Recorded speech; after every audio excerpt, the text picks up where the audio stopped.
اعوذ باللہ من الشیطان الرجیم بسم اللہ الرحمن الرحیم لا الہ الا اللہ وحدہ لا شریک لہ احد الصمد لم یلد ولم یولد ولم یکن لہ کفوا احد اللہم صلی علی سیدنا محمد وعلی آل سیدنا محمد وبارک وسلم وصلی علی جمیع الانبیاء والمرسلین۔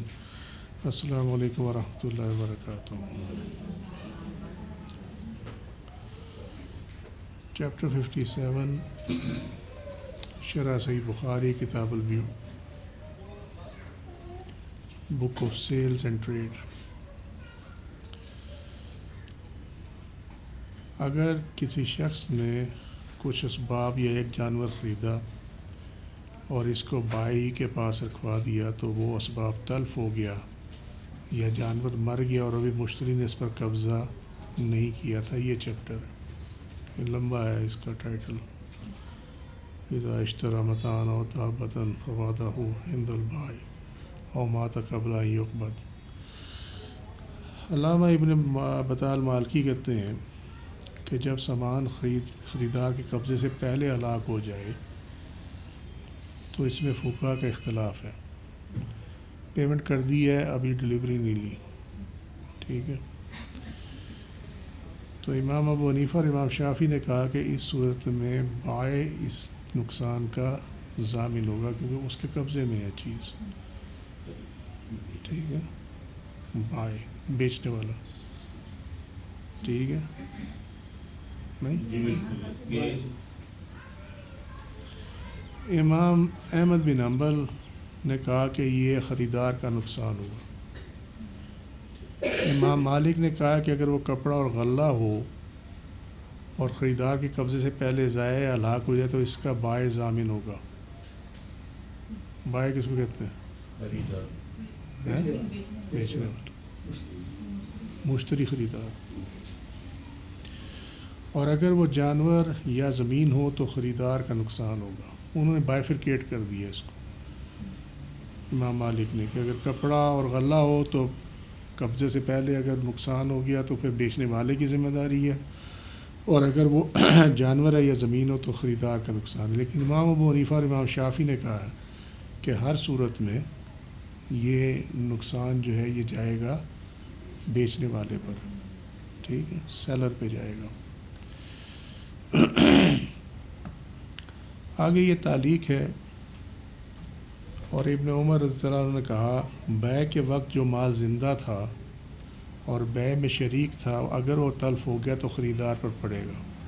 یہ ابن عمر رضی اللہ عنہ کا قول کوٹ ہوا ہوا، ٹھیک ہے۔ ابن عمر رضی اللہ عنہ کا اس میں تعلیق امام بخاری نے کوٹ کی ہے کہ بیع کے وقت جو مال زندہ تھا اور بیع میں شریک تھا، یعنی جو ڈیل ہوئی ہے اس کے اندر شریک تھا وہ، اور اگر وہ تلف ہو گیا تو خریدار پر پڑے گا۔ یہ حضرت ابن عمر کا کہنا۔ یہ امام دارقطنی اور امام طحاوی نے اس کو سند موصول کے ساتھ روایت کیا۔ اس کی جو شرح ہے وہ یہ ہے کہ یہ پہلے معمول تھا، یہ جب کہ حضرت ابن عمر کا کوٹ ہے نا یہ، کہ اگر وہ کوئی جانور اس نے خریدا اور وہ زندہ تھا، ڈیل ہو گئی، پیمنٹ ہو گئی، اب اس نے ڈلیوری نہیں لی، اگر ڈلیوری نہیں لی تو اور وہ مر گیا جانور تو وہ خریدار کا نقصان ہوگا۔ یہ حضرت ابن عمر کا قول اس دور کا ہے جس دور میں تفریق بالابدان سے بیع لازم ہو جاتی تھی۔ تفریق بالابدان کیا ہوا کہ جب جدا ہو گئے، ٹھیک ہے، بدن سے ہے نا، یعنی جب ڈیل کر لی اور جدا ہو گئے تو وہ ڈیل کنفرم ہوگی، وہ کینسل نہیں ہو سکتی۔ شروع میں پڑھایا تھا یہ کتاب البیوع کے شروع میں، ٹھیک ہے۔ یہ اس وقت کی ہے، اس کے بعد یہ چیز جو ہے یہ ختم کر دی گئی، تو لہٰذا یہ حضرت ابن عمر کی جو تعلیق ہے، ان کا جو قول ہے یہ منسوخ ہے، ٹھیک ہے۔ حضرت ابن عمر کا بعد کے معمول کی طرف راجع قول ہے جس کے مطابق صرف ایجاب و قبول سے بیع لازم ہو جاتی ہے۔ حدیث نمبر 2138۔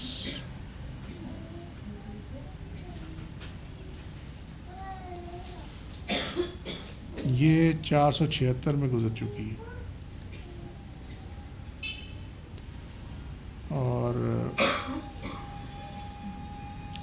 یہ حدیث ہم پہلے پڑھ چکے ہیں، لیکن اس میں چونکہ بھی فردر اس کی کتاب البیوع کے حوالے سے اس میں تفصیل آنی ہے، تو لہذا اس کو دوبارہ پڑھ لیتے ہیں اس حدیث شریف کو۔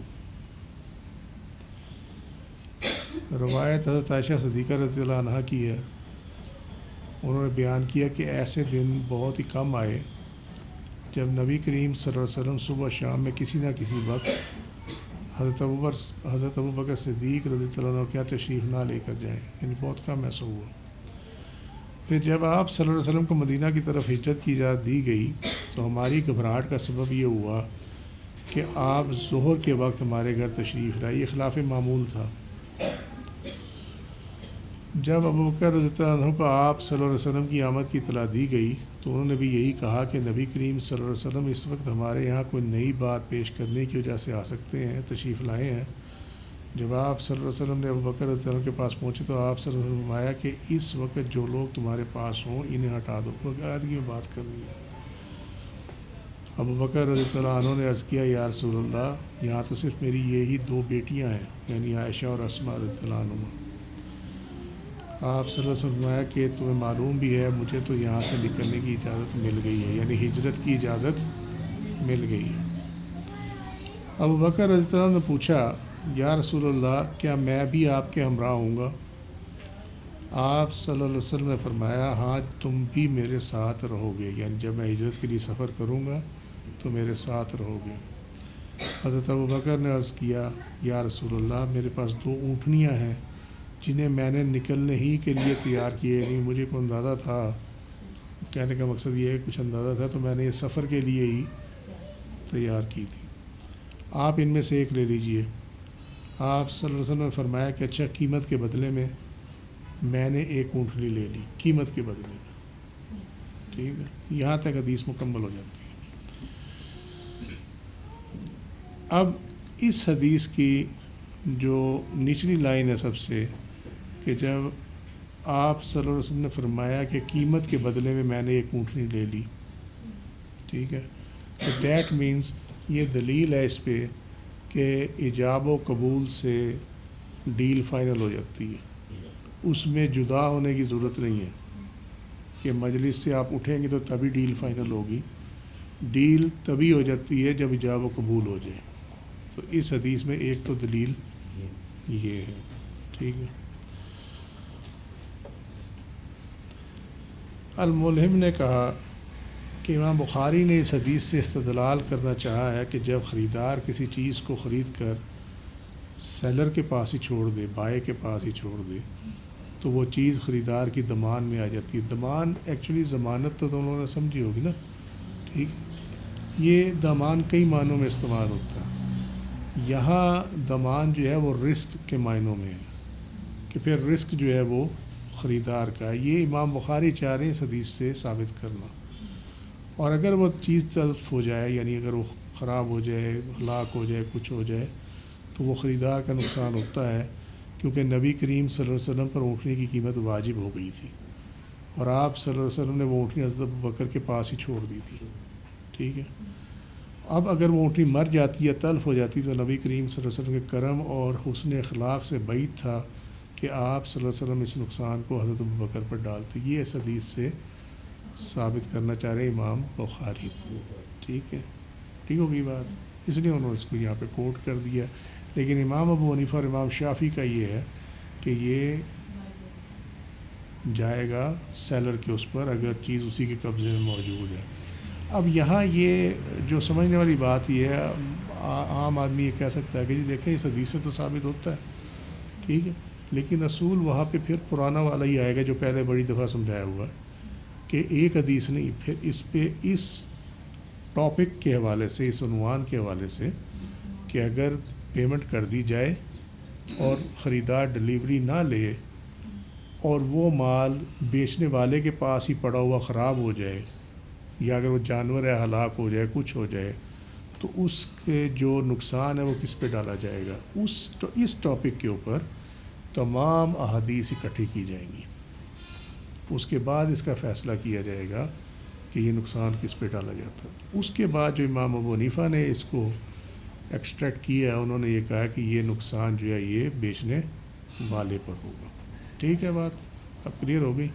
تو لہٰذا یہ ایک حدیث ہے، اور اس میں بھی امام بخاری نے اس کو کوٹ کر کے اس میں سے اخذ کرنے کی ہے۔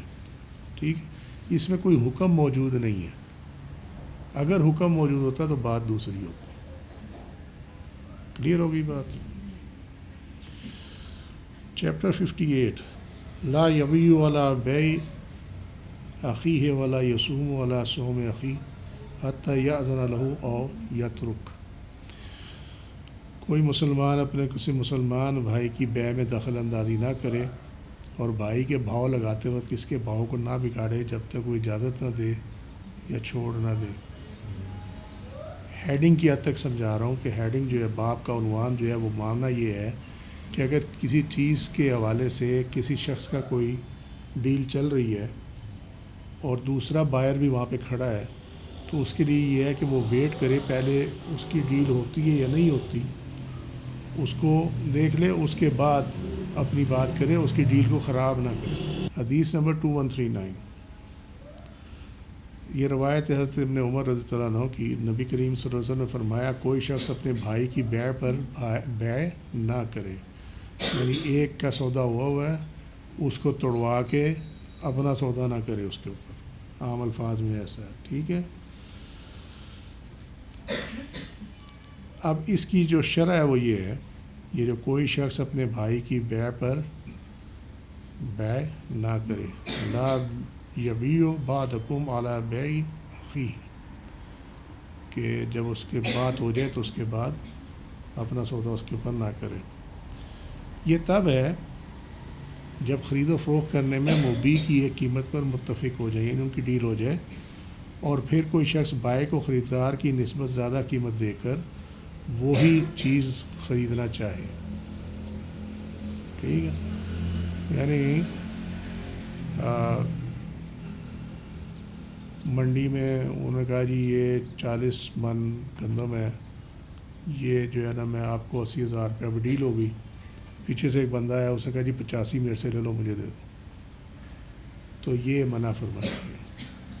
اب اگر اس نے 85 کی لینی ہے نا، تو اس سے لے جس نے وہ خریدی ہے، سمجھے؟ جو اس کا اوریجنل سیلر ہے اس سے وہ ڈیل نہیں کر سکتا اس میں۔ یعنی اگر مثال سمجھ نہیں آئی تو میں رپیٹ کر دیتا ہوں کہ ایک شخص ہے بشیر، اس نے 40 من گندم بیچی، ایک بندہ رفیق، اس کے ساتھ ڈیل ہو گئی اس کی، ٹھیک ہے، 80,000 روپے۔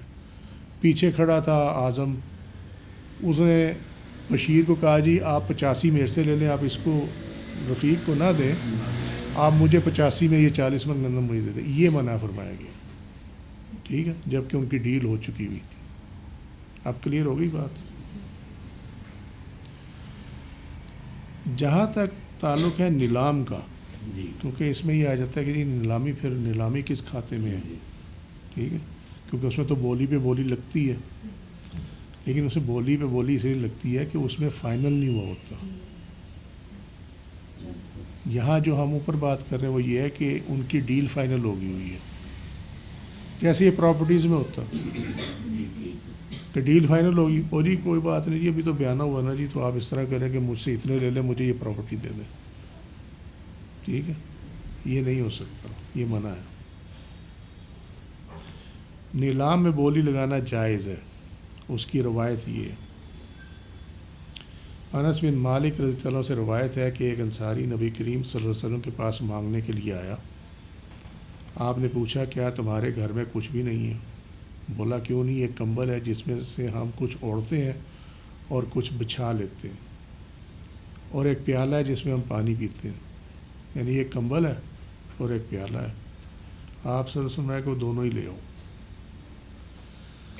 لہذا وہ کمبل اور پیالہ وہ لے آیا، تو آپ صلی اللہ علیہ وسلم نے اپنے دست مبارک میں دونوں چیزوں کو اٹھایا، اور آپ نے صحابہ کرام سے پوچھا کہ کون یہ خریدے گا؟ تو ایک صحابی نے کہا کہ جی 1 درہم میں خرید لیتا ہوں۔ آپ صلی اللہ علیہ وسلم نے فرمایا کہ 1 درہم سے زیادہ کون دے گا؟ 2 بار یا 3 بار تو ایک شخص بولا میں انہیں 2 درہم میں خرید لیتا ہوں۔ آپ صلی اللہ علیہ وسلم نے وہ دونوں چیزیں اسے دے دی اور 2 درہم جو ہے انصاری کو دے دیے۔ ٹھیک ہے، یہ سنن ابی داؤد کتاب الزکوٰۃ چیپٹر 27 حدیث نمبر 1641 اس میں یہ درج ہے۔ نیلام آپ صلی اللہ علیہ وسلم نے بولی تاکہ زیادہ پیسے مل جائیں اور جو اس کی ضرورت ہے انصاری کی وہ پوری ہو جائے، تو آپ صلی اللہ علیہ وسلم نے وہ چیز کر کے دکھا دی۔ تو یہ جواز ہے نیلامی کا۔ ٹھیک ہو گیا بھائی؟ اچھا جی، اس حدیث میں لفظ ہے بھائی، اس سے مراد ہے مسلمان، جس کی جو سپورٹ ہے وہ اس حدیث شریف میں ہے کہ سیدنا ابو ہریرہ رضی اللہ عنہ سے روایت ہے کہ نبی اکرم صلی اللہ علیہ وسلم نے فرمایا کوئی مسلمان اپنے بھائی کی بولی پر بولی نہ لگائے اور نہ ہی اس کے پیغام نکاح پر پیغام دے۔ یعنی کسی کا رشتہ گیا، ٹھیک ہے، ابھی وہ رشتہ گیا ہے، بات چیت ہو رہی ہے یا ان کی بات چیت مکمل ہو گئی ہے اور ساتھ ہی اپنی ٹانگ اڑا دی کہ یہ رشتہ ہمیں دے دیں، اس سے منع کیا گیا۔ ٹھیک ہے، صحیح مسلم کتاب النکاح چیپٹر 6 حدیث کا نمبر 3461 اور نئی ترکیب میں اس کا نمبر 1413۔ اب آ جائیں جو حدیث میں بات تھی بھائی مسلمان کی، تو یہ اس کا جواز پھر حدیث سے یہ بنا، اگر ہم یہ معنی لیں نا اس کا مسلمان کا، تو پھر یہ ہوا کہ آپ غلط کام جو ہے پھر کافر کے ساتھ کر سکتے ہیں، یہی ہوا نا۔ لیکن شریعت تو اجازت نہیں دیتی، شریعت تو اس کی بھی اجازت نہیں دیتی کہ آپ حرام چیز جو کہ جس کو شریعت حرام کا قرار دیا ہے وہ آپ کسی غیر مسلم کو دے دیں، شریعت تو اس سے بھی منع کرتی ہے۔ ٹھیک ہے، لہٰذا جمہور علماء کے نزدیک اس مسئلے میں مومن اور کافر کے درمیان فرق نہیں ہے، اور کافر کی بیع کے اوپر بھی بیع کرنا جائز نہیں ہے۔ مسلمان کے لیے یہ نہیں ہے کہ اگر ڈیل کوئی کافر کر رہا ہے، غیر مسلم کر رہا ہے، تو وہاں وہ ٹانگ اڑانے کی اس کی اجازت ہے، نہیں ہے اجازت اس کو۔ اور حدیث میں مومن اور مسلم کا ذکر عموم اور اغلب یعنی غالب کا امکان ہے، اور اس کا مفہوم مخالف مراد نہیں ہے، یعنی بات تو بھائی کی گئی ہے مگر اصول یہ دے دیا گیا کہ ایسا کرنا جائز نہیں ہے چاہے کوئی بھی ہو۔ ٹھیک ہوگی بات؟ حدیث نمبر 2140۔ یار ٹائم کا دھیان رکھنا کیونکہ اندھیرے میں گھڑی بھی نظر نہیں آ رہی، بڑا کم نظر آ رہا ہے۔ حدیث نمبر 2140، یہ روایت ہے حضرت ابو ہریرہ کی رضی اللہ تعالیٰ عنہ۔ نبی کریم صلی اللہ علیہ وسلم نے شہری کو دیہاتی کے لیے خرید و فروخت کرنے سے منع فرمایا، نمبر 1۔ نیز نجش سے بھی منع فرمایا۔ نجش ہم نے لاسٹ درس میں کیا تھا کہ دھوکہ دے کر قیمت بڑھانا، اور کوئی آدمی اپنے بھائی کی بیع پر بیع نہ کرے اور نہ اپنے بھائی کی طرف سے رشتے کے پیغام پر اپنے رشتے کا پیغام ہی بھیجے۔ کتنی چیزیں ہو گئی ہیں۔ اور اسی طرح نہ کوئی عورت اپنی بہن کو طلاق دینے کا مطالبہ ہی کرے تاکہ جو کچھ اس کے برتن میں ہے اسے اپنے برتن میں انڈیل لے۔ اب معنی کیا ہے اس کا؟ پہلا تو جو منع فرمایا ہے شہری کو دیہاتی کے خرید و فروخت کے لیے منع فرما دیا، یعنی اس کا کمیشن ایجنٹ نہ بنے۔ ٹھیک ہے، اب اس کو کلیئر کرتے ہیں۔ دوسرا ہے نجش، کہ اس کو خام خواہ کے سبز باغ دکھا کے روپے کی چیز 10 روپے بیچ دینا، یہ نجش ہے۔ ٹھیک ہے، اور کوئی آدمی اپنی بھائی کی بیع پر بیع نہ کرے، وہ ہم نے بھی دیکھ لیا۔ اپنے بھائی کی طرف سے رشتے کے پیغام پر اپنے رشتے کا پیغام بھیجنے سے منع فرمایا، یہ بھی ہم نے ڈسکس کر لیا، ایک سطر میں ہی کیا بے شک۔ اسی طرح نہ کوئی عورت اپنی بہن کو طلاق دینے کا مطالبہ ہی کرے۔ بہن کو طلاق دینے کا مطالبہ یہ ہے کہ جو سوکن ہے نا اس کو طلاق دینے کا مطالبہ اپنے خامد سے کرنے سے منع فرمایا گیا ہے۔ ہمارے ہاں یہ عام ہے، لیکن نبی کریم صلی اللہ علیہ وسلم نے منع فرمایا ہے کہ جب ایک شخص کوئی ایک سے زیادہ نکاح کر لے تو اس کی کوئی بھی بیوی سوتن کو طلاق دینے کا خامد سے مطالبہ نہیں کر سکتی، اس سے منع فرمایا گیا، ٹھیک ہے، تاکہ جو کچھ اس کے برتن میں ہے اسے انڈیل دے، یعنی جو اس کو مل رہا ہے نا وہ مجھے مل جائے، ٹھیک ہوگی بات۔ شہری کی طرف سے دیہاتی سے فروخت، خرید و فروخت، شہری کی دیہاتی کی طرف سے خرید و فروخت، اس کو کہتے ہیں بیع الحاضر للبادی۔ یہ جب اس میں یوٹیوب میں دیکھو گے نا تمہیں وہاں یہ لفظ نظر آ جائے گا، بیع الحاضر للبادی، شہروں یا قصبوں میں مقیم شخص کا اس شخص کے ساتھ سامان تجارت کو بیچنے کی ذمہ داری اٹھانا جو دیہات کا باشندہ ہے یا پھر وہ دیہاتی کی بجائے اس علاقے کا نہ ہو، یعنی اپنے شہر میں بیچنے کے لیے کسی باہر کے آدمی سے، اسپیشلی جو دیہات میں رہنے والے ہیں ان کے ساتھ یہ کرنا کہ ٹھیک ہے میں آپ کا مال جو ہے نا شہر میں بیچ دیا کروں گا، کلیئر ہوگی، یہ تو مشکل نہیں ہے نا بات۔ اچھا، اس کی صورت یہ ہے کہ کوئی شہری کسی دیہاتی کا دلال نہ بنے، ایجنٹ نہ بنے۔ اب کتنے بچ گئے بھائی؟ کمیشن ایجنٹ سارے ختم۔ اچھا جی، یہ حضرت ابن عباس کا قول ہے، صحیح بخاری 2158 میں یہ ہے، ٹھیک ہے۔ نبی کریم صلی اللہ علیہ وسلم کی کا ایک قول مبارک ہے، صحیح مسلم کتاب البیوع چیپٹر 6، اور اس کا باب کا عنوان ہی ہے تحریم بیع الحاضر للبادی، حدیث کا نمبر 3826، نئی ترکیب میں اس کا نمبر 1522۔ حدیث شریف یہ ہے کہ نبی کریم صلی اللہ علیہ وسلم نے فرمایا شہری دیہاتی سے بیع نہ کرے، لوگوں کو چھوڑو، ہو سکتا ہے اللہ بعض کے ذریعے بعض کو رزق عطا کرتا ہے، یعنی اس کو ہو سکتا ہے اچھے نرخ مل جائیں، ٹھیک ہے، یہ بھی تو ہو سکتا ہے نا، اور یہ بھی ہو سکتا ہے کہ کنزیومر کو سستا مال مل جائے، کیونکہ جب دیہاتی آئے گا تو وہ اپنی مرضی کے ریٹ سے دے گا نا، ٹھیک ہے نا، لیکن جب بیچ میں دلال ہوگا تو اس کی ویلیو ایڈ ہو جائے گی قیمت کے اندر، تو یہ جو ہے یہ تو دونوں سائڈوں پہ فائدہ مند چیز ہے، لیکن جب دلال بیچ میں آئے گا وہ اپنی مرضی سے ریٹ فکس کرے گا، اور پھر ہمارے ہاں کیا ہر جگہ یہی رواج ہے کہ وہ دلال جو ہے نا وہی اصل میں یہ مہنگائی کے سبب ہیں، یہ لوگ وہی سبب بنے ہوئے ہیں، وہ اپنی مرضی سے بیچتے ہیں۔ جس طرح شوگر مل سے جب شوگر نکلتی ہے نا، ڈسٹریبیوٹرز جو ہیں وہ اپنی مرضی سے ریٹ مقرر کرنے ہی کرتے ہیں بعض اوقات، یہ بڑے اس میں کمپلیکس معاملات ہیں، اللہ تعالیٰ ان کے حال پہ رحم فرمائے۔ جب یہ سارے اللہ کے حضور پیش ہوں گے پتہ نہیں، اللہ ہی بہتر جانے، ہمیں اپنی پڑی ہے، ہمارا پتہ نہیں کیا ہوگا، تو ان کا تو پتہ نہیں کیا ہوگا۔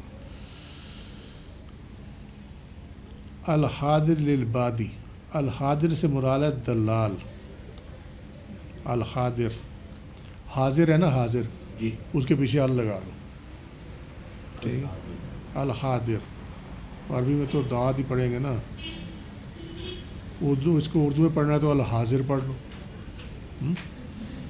اور البادی سے مراد ہے فروخت کنندہ، یعنی دلال جو ہے شہری دیہاتی کا دلال ہوتا ہے۔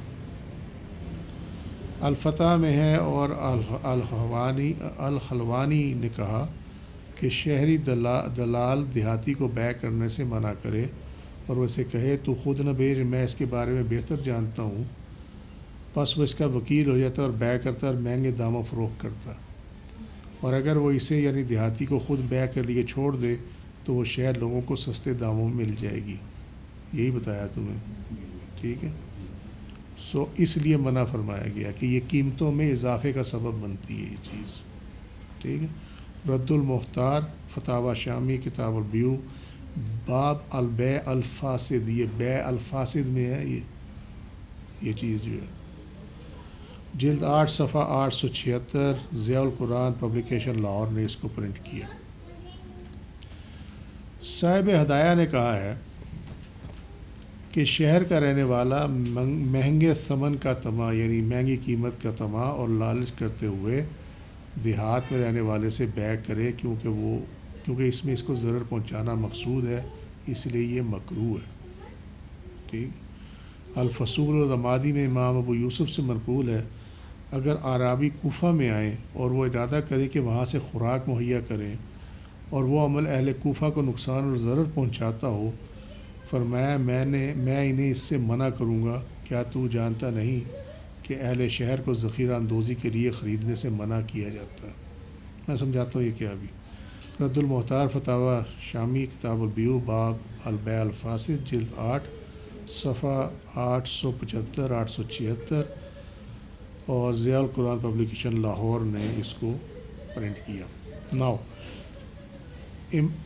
یہ امام ابو یوسف سے کیا پوچھا گیا کہ اگر اعرابی جو ہے دیہاتی کوفہ میں آئیں، ٹھیک ہے، اور وہ ارادہ کریں کہ وہاں پہ وہ غلہ بیچیں، ٹھیک ہے، اور وہ عمل اہل کوفہ کو نقصان اور ضرر پہنچاتا ہو، یعنی انہیں مہنگا ملے، وہ مہنگے داموں فروخت کرنا پڑے، تو وہ امام ابو یوسف نے کہا کہ میں انہیں منع کروں گا۔ کیوں؟ کہ تمہیں پتہ نہیں ہے کہ ذخیرہ اندوزی سے منع کیا گیا ہے۔ اس میں دوسرا آسپیکٹ کیا ہے؟ ایک تو قیمت کا ہے ہی ہے نا، دوسرا آسپیکٹ یہ ہے کہ وہ دیہاتی سے لے گا اور اپنے پاس سٹور کر لے گا، شارٹیج کریٹ کی جائے گی مارکیٹ میں اور پھر ریٹس جو ہیں وہ بڑھا دیے جائیں گے، تو یہ ہے وہ ضرر جو لوگوں کو پہنچتا ہے، اس لیے منع فرمایا گیا ہے اس سے۔ یہ وہی ہے نا، سمجھے؟ ضرر کی دو صورتیں ہیں۔ نمبر 1، امکان ہے کہ قیمتوں سے عدم واقفیت کی بنیاد پر وہ اسے دھوکہ کر لے، یہ جو ہم نے ڈسکس کیا ابھی، دیہاتی سے دھوکہ کر لے اور انہیں ان کے باقی رزق سے محروم کر دے۔ یعنی جو اس کو دیہاتی کو، اگر وہ فرض کرو گندم جو ہے وہ 1800 روپے کے حساب سے لی ہے، اور اگر دیہاتی خود جا کے وہ کسان بیچتا، یا دیہاتی سے آپ کسان مراد لے لو، اگر وہ کسان جا کے مارکیٹ میں بیچتا تو ہو سکتا ہے اس کو 2200 روپیہ مل جاتا، ٹھیک ہے، ایسے ہی ہوتا ہے نا، پتہ چلے کہ وہ جو آڑتی تھا بیچ میں اسے 2600 پہ بیچ دی۔ تو یہ اس سے تمہیں آرام سے کلیئر سمجھ میں آ جائے گی کہ یہ اس کی بیک گراؤنڈ کیا ہے منع کرنے کی۔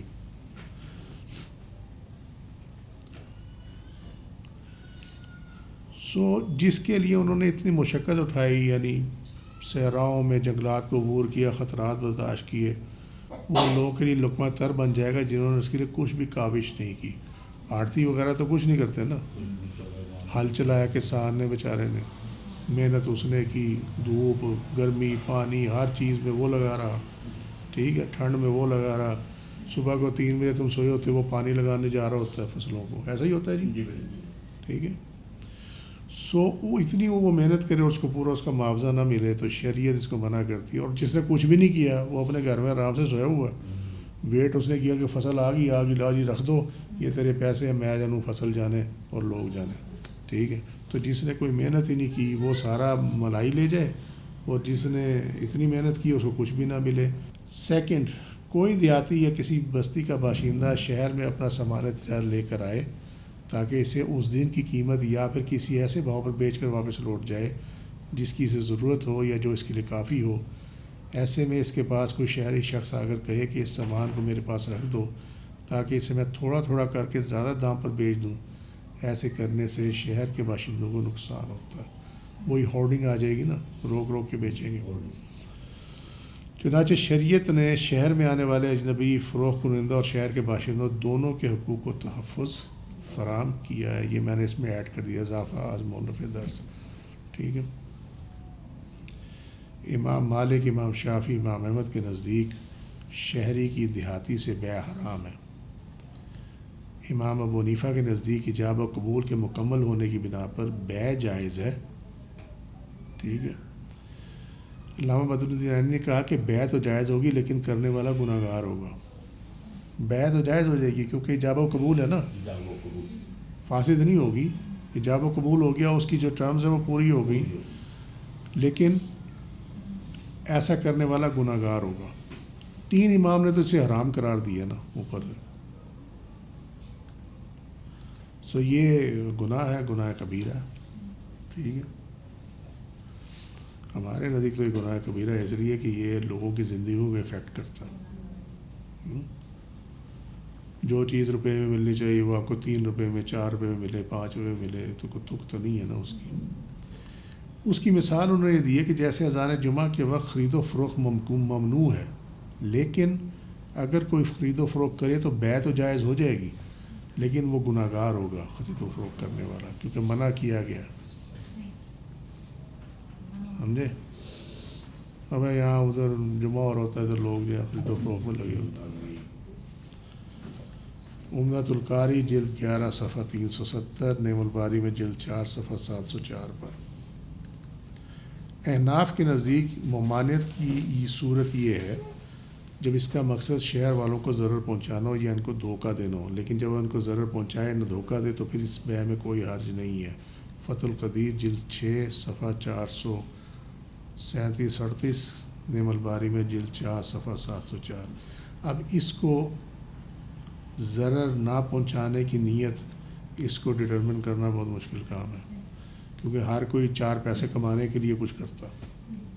ٹھیک ہے، لہٰذا گھوم پھر کے جو ہے نا اوپر ہی چلی جائے گی کہ ایجاب و قبول کی وجہ سے بیع تو جائز ہو جائے گی، لیکن کرنے والا جو ہے وہ گناہ گار ہوگا. امام محمد نے کہا بیپاریوں کو شہر سے باہر ملنے کے بارے میں یہ ہے کہ اگر کوئی آدمی اس باہر والی زمین میں جا کر ان سے ملاقات کرنے میں شہر کے باشندوں کے نقصان کے امکان ہو تو اس آدمی کو ایسا کرنا جائز نہیں ہے، جو کہ لامحالہ ہونا ہی ہونا. اور جب لائی جانے والی اشیاء عام ہو اور ان بیپاریوں سے ملاقات کرنے میں شہر کے باشندوں کے لیے نقصان کا امکان نہ ہو تو اس میں کوئی حرج نہیں انشاءاللہ. موطا امام محمد کتاب البیوع چیپٹر 9 حدیث کا نمبر 770. ٹھیک ہو گئی جی. شہر کا دیہاتی کے لیے بیع کرنا مکروہ ہے، مکروہ تحریمی ہے یہ، اور یہ قحط اور حاجت کی حالت میں ہے. اگر قحط اور حاجت کی حالت نہ ہو تو پھر ضرر اہل شہر اور دیہاتی کو نقصان نہ ہونے کی وجہ سے یہ مکروہ نہیں ہے. ٹھیک ہے، ریٹ نہ بڑھیں تو پھر تو ٹھیک ہے، لیکن جب ریٹ بڑھتے ہیں تو پھر یہ مکروہ ہو جاتی ہے. ٹھیک ہے، یہ ڈائسی نہیں ہے. 3 امام نے تو سیدھا سیدھا فتویٰ لگا دیا نا، انہوں نے کہا حرام ہے. امام ابو حنیفہ کے ہاں یہ ہے کہ اگر آپ وہ مال لا کر آپ اس کو اب ایسے سمجھ لیں، کلیئر ہو جائے گی بات انشاءاللہ، کہ آپ کسان سے مال لے لیتے اور وہ مال آپ لا کے ڈمپ کر دیتے. ٹھیک ہے، اس کو سٹور کر لیا، اس کے بعد اپنی مرضی کی پرائس اس کو بیچا تو یہ ضرر میں آ جاتا ہے. لہذا اس ٹائم جو ہے یہ حرام کے قریب قریب ہو جائے گی، کرنے والا گناہ گار ہوگا. اور اگر ذخیرہ اندوزی بھی ساتھ ہو گئی تو ذخیرہ اندوزی تو ویسے ہی منع فرمایا گیا. ٹھیک ہے، اب یہ وہ صورتیں ہیں کہ جہاں پہ کاروبار کے اندر بظاہر تو ہم کہہ رہے ہیں کہ ٹھیک ہو رہا ہے کاروبار، لیکن دراصل اس کے اندر حرام اور گناہ چھپا ہوا. ہم نے یار کو سمجھ میں بھی آئی بات کہ نہیں سمجھ میں. فقہ احناف نے اس حدیث سے استدلال کیا. ابن عمر رضی اللہ عنہ نے کہا کہ صحابہ رضی اللہ عنہم نبی کریم صلی اللہ علیہ وسلم کے زمانے میں غلہ کافروں سے خریدتے تھے تو آپ ان کے پاس کوئی آدمی بھیج کر وہیں جہاں پر انہوں نے غلہ خریدا ہوتا اس غلے کو بیچنے سے منع فرما دیتے، اور اسے وہاں سے لا کر بیچنے کا حکم ہوتا ہے جہاں عام طور پر غلہ بکتا ہے. یہ سے نہیں ہوگا، وہاں لا کر بیچنے کا حکم ہوتا ہے. یس، یعنی جس جگہ پہ عام طور پر مال بکتا ہے شہر کے اندر وہاں لا کے بیچا جائے، بجائے اس کے کہ باہر ہی بیچ کے. تو پھر وہی ہوگا، وہاں سے ذخیرہ اندوز اٹھائے گا اور قیمتیں بڑھیں گی. یس، یہ ہوگا. ٹھیک ہے، تو جہاں پہ مال بکتا ہے وہاں لا کے بیچے. صحیح بخاری کتاب البیوع چیپٹر 49 حدیث کا نمبر 2123. اس حدیث سے معلوم ہوا کہ سواروں سے شہریوں کی ملاقات کی مطلقاً ممانعت نہیں ہے، یعنی شہر سے باہر ان کا ملنا جو ہے وہ منع نہیں ہے. جبھی تو وہ اس سے طعام خریدتے تھے، یعنی غلہ خریدتے تھے. تاہم اس جگہ سواروں سے ملاقات ممنوع ہے جہاں ان کو ضرر ہو، اور جہاں ان کو ضرر نہ ہو وہاں ان سے ملاقات مباح ہے. اور سواروں کو منڈیوں میں پہنچ سے پہلے اگر شہری ان کا مال خریدنے کے لیے ان سے ملاقات کریں تو اس سے ان کو ضرر ہوگا. جب وہ شہر کی منڈیوں میں پہنچ جائیں تو پھر ان کو ضرر نہیں ہوگا, اس لیے وہاں ان سے ملاقات کرنا مباح ہے. وہاں پہ بات کی انہوں نے, مال لا کے منڈی میں بیچا, فائن انف, ٹھیک ہے, لیکن وہ جو اٹھا کے لے جانا, ذخیرہ کر دینا, وہ منع ہے. نمبر 2 کہ وہ جو پہلے بات ہو چکی کہ وہ کہے کہ جی مال تو میرے پاس چھوڑ دا, میں بیچتا رہوں گا اس کو, ٹھیک ہے, وہ بھی سیمی ذخیرہ اندوزی میں آ جاتا.